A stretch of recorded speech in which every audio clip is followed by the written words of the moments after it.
directors. So, appointment of directors deal by section 152 of the Companies Act 2013.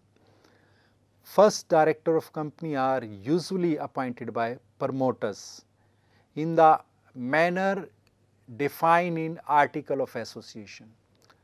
I again and again emphasize here, there are the two documents, one is known as Article of Association and another is known as Memorandum of Association.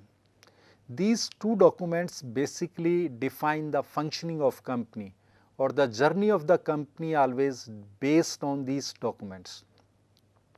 So, first directors appointed by promoters as per the manner defined in Article of Association. Their names generally given in the Article of Association, generally, not in all cases, 99% cases names are reflected in Article of Association.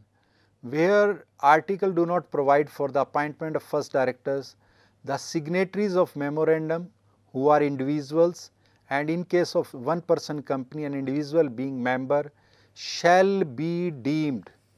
This word in itself proves that the position of director, signatories also deal as director, shall be deemed to be the first director of the company subject to the regulation of the company's article. If names are different, there is no problem. If names are not given in the Article of Association, then who are the signatories, they will be deemed to be first director.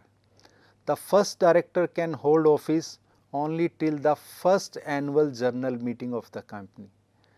And general meeting is that platform where we perform the election and removal of directors. So, up to first AGM they hold the office. After that, the new persons who are duly appointed in the board of directors, they act as per the policies, as per the documents, and first directors only hold office up to first AGM.